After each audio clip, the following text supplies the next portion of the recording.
Thanks for downloading this episode of the Resilient Advisor Podcast. My name is Jay Coulter. How do you communicate with your clients during periods of market volatility? Joining me to discuss this important topic is Charles Sherry. Charles is a financial writer, analyst, and speaker who is an expert on the topic of leveraging communications to increase advisor visibility. He is a regular contributor to the popular Horsesmouth blog and podcast, and he brings almost 25 years of industry experience, including 6 years authoring the highly rated Schwab Market update. Charles, thanks so much for coming on the podcast. Great. Thank you so much for having me today, Jay.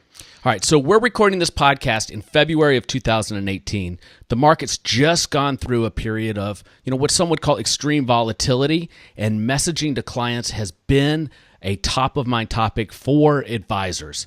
So let's start off and talk about the return of the volatility has been swift. The return to volatility was swift and it was unexpected. How do you control that narrative with clients in that type of environment? Great question, Jay. Most advisors I've been talking with have been very proactive in advising clients that this long-running period of tranquility would eventually come to an end. Those who did, they're 2 steps ahead of the do-it-yourself investor. But they're doing it, or they did it in a way that wouldn't alarm their clients, but just doing their due diligence. Volatility will inevitably resurface. It's the timing that's in question. And here's where the advisor plays his or her role, Jay. You got to cut through the financial noise. You've seen it. It's those 32 font headlines that scream fear. You see the cliche photo with the anxious NYSE trader. He's looking up at his monitor with concern. I see that over and over when markets come down. And in other words, what you've got to do is advance your story. And you've got to offer a more compelling narrative than what they're hearing in the news. So when communicating such, take a soothing tone. They're looking to you for leadership. They're looking to you for comfort. Here's an outline, but formulate your own ideas too.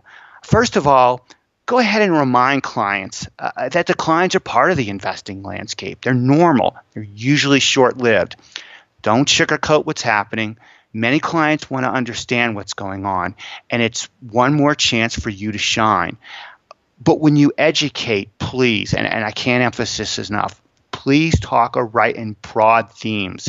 Keep things at a high level. Stay away from the jargon. You'll lose most folks if you take off your hat as their financial confidant and instead put on your professor's cap and bow tie. No need to plumb the depths and internal workings of the market. Go ahead and reassure them that fundamentals remain sound. It would be a whole. I'm not going to get into details here. It would be a whole nother interview podcast. But I didn't see this as a sign of economic distress.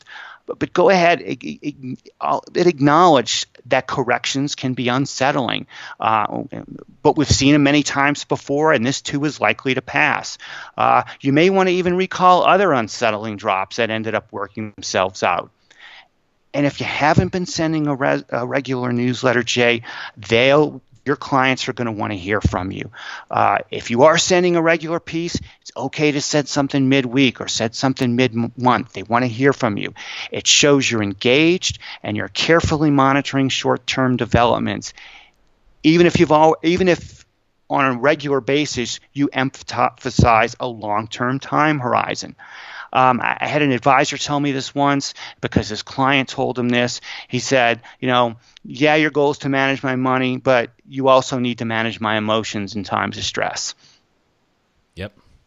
And it's funny, Charles, there is a whole generation of financial advisors that started in 2008, 2009 or later, almost a decade, that could today be called a seasoned advisor that hasn't experienced this type of volatility the way you and I have, going back to the 90s and then, of course, into 2008.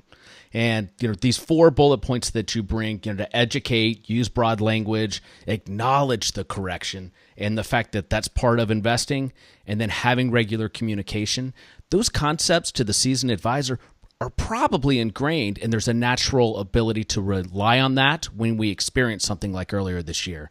But these newer advisors, they just don't have any experience with that. So let's talk about the newsletter, the power of that, and why it's important to have that in place in advance of volatility. Well, I think there's really, I almost look at this as a twofold. First of all, there's this client perspective. You're educating and you're informing the client portion of your piece. And clients really do appreciate when you reach out and you're trying to educate them about what's going on.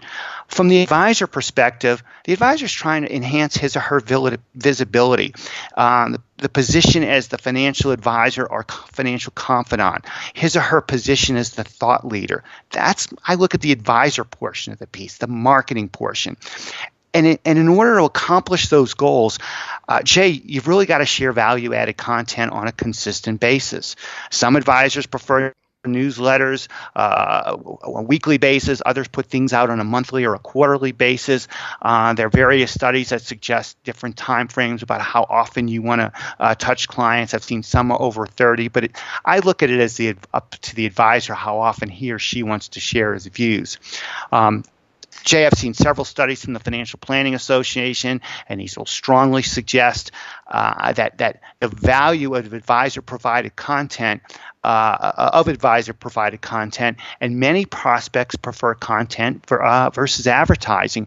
And the reason is really simple. It paints the advisor in a favorable light. It's viewed as trustworthy. The advisor is trying to communicate or is communicating that he or she is an authority on the field. Some advisors prefer financial-based topics. Others gravitate more to a market-based commentary. Whichever approach that you employ, and you may want to use both, always remember your audience. It's something I brought up in the first segment. And let me repeat this. You're not writing the financial professionals in the industry who are familiar with the jargon. Talk about concepts in conversational tones. Put it in your voice. Keep things at a high level.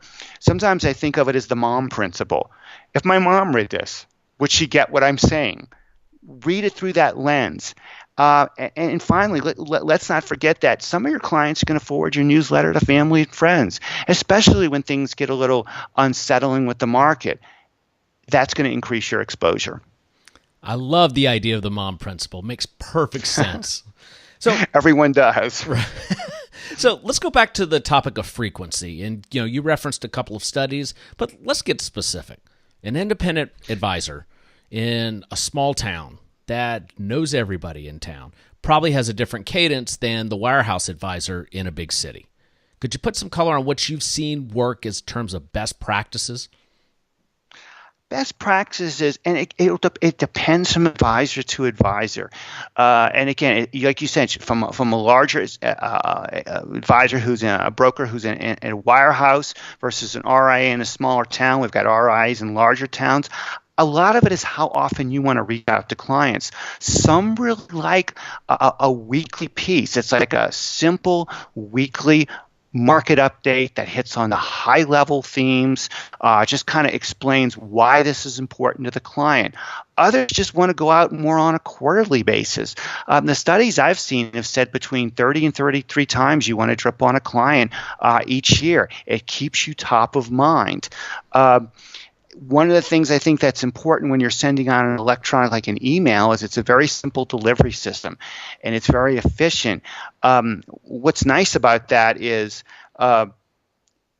it's in there. It's something that's in their inbox. It's a reminder, and it may spark conversations based on the content, or the client's sitting back looking, and he or she's saying, I've been meaning to call Bob, I've been meaning to call Andrea, I just haven't got around to it, but I can hit the reply button, and boom, I can send it right out. I can quickly send my advisor the question of what was on my mind versus, I meant to call him. I've been meaning to call. I just never seem to get around to it.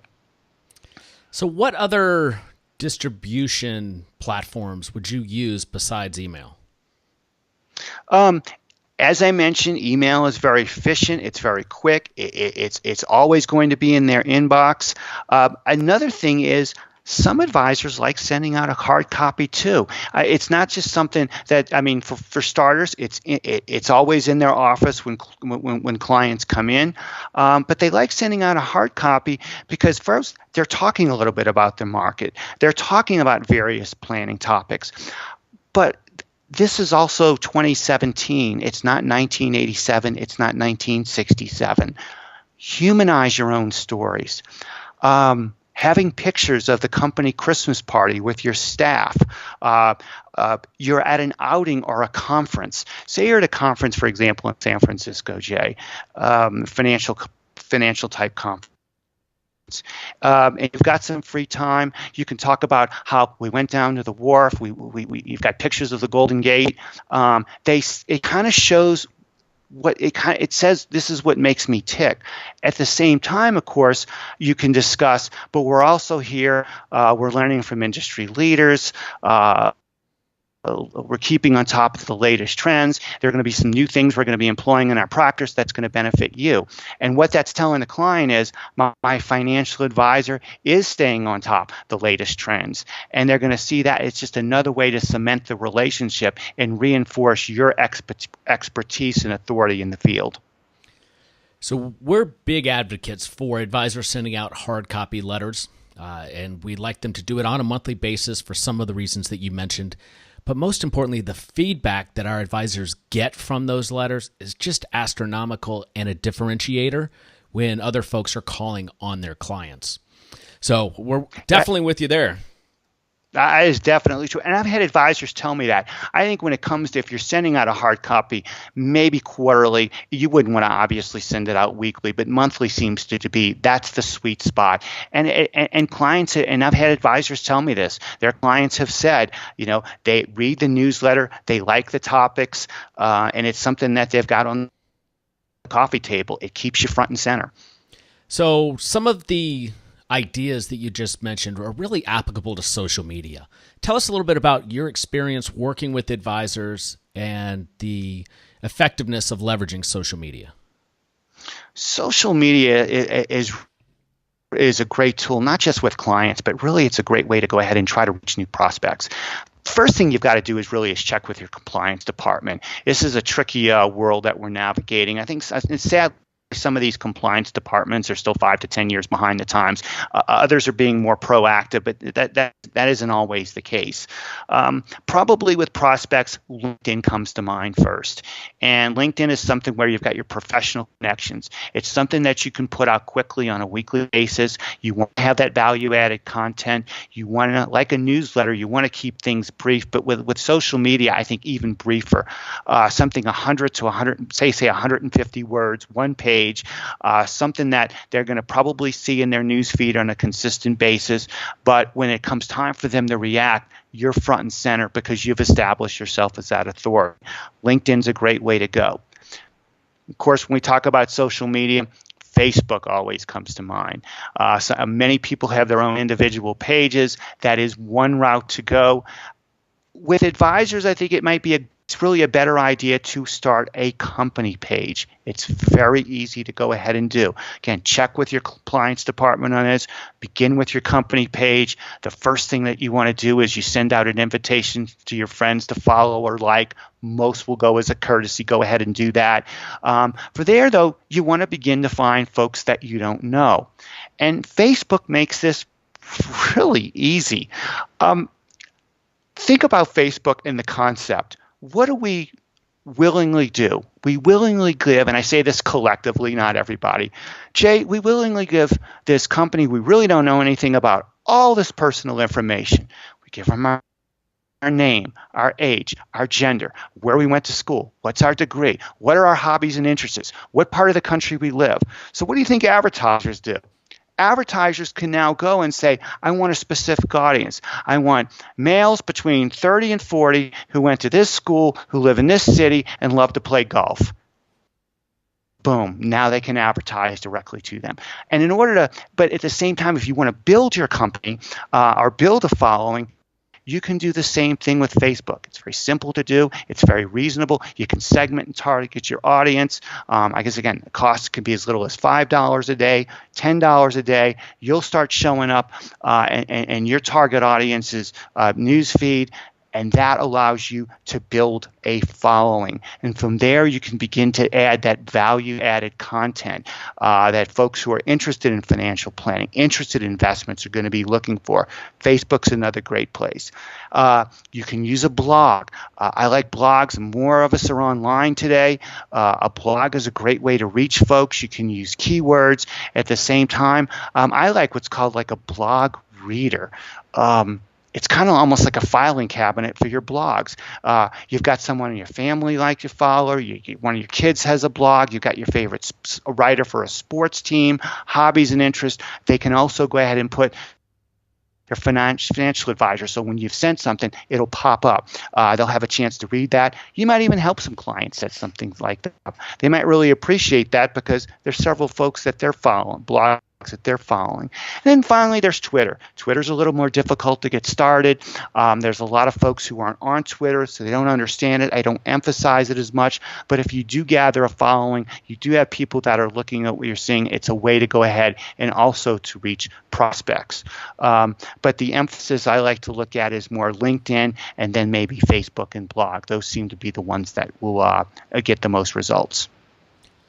Yeah, I've had some success with Facebook marketing where I can go out and produce a podcast, post it on the business page for the Resilient Advisor podcast, and then spend $50, $100 marketing it specifically to people who hold the CFP designation. And so it's usually content that's directly geared towards them, and that really drives, engagement and brand awareness. And then I've seen, to your point, advisors do that very effectively as well. Now with LinkedIn, it looks like now you have the ability, if you're an independent advisor, to have a LinkedIn company page, put original content on it, and then market that content to whatever your niche would be. So having that digital platform really does open up marketing opportunities. It really does, and it allows you to reach prospects in a way that we just couldn't reach prospects in the past. Yeah, and here's my number one gripe in helping advisors with their social media strategy is most of the successful advisors today started in the business during the age of cold calling, cold walking, and immediate results from activity. And the reality is building a digital platform is really a digital asset that you're building that takes time. And I try and set expectations that you need to wait at least a year before you really start questioning the viability of the platform, because in my experience, it takes that long to start building that credibility. Charles, I'd be interested in your thoughts on that time frame. Oh, I would completely agree, and that's exactly what I've seen before. Because when you begin to put out what I use the term over and over, value-added content, you can't expect immediate and instant gratification. It's something that prospects have to see over time. And the more they see that, it begins to generate trust. And as I've mentioned, and I use this word over and over, you want to position yourself as an authority or a thought leader in the field. And over time, when it's time to react, you are front, the advisor is front and center. And that's when they're going to send you a message requesting more information. Or for that matter, they may begin to have questions about specific areas. And now you can open up the conversation. Great. Charles, thanks so much for coming on the podcast. How could listeners find out more about you and your work? You can shoot me an email, charles@financialjumble.com, or go to my company webpage, financialjumble.com. There's a lot of great information on the page. You can go ahead and reach out to me that way. I love making new friends. I'd love to have a conversation. Excellent. I'll have links to all of that and your social media handles in the show notes. Charles, thanks for coming on. You bet. Thank you so much for having me, Jay.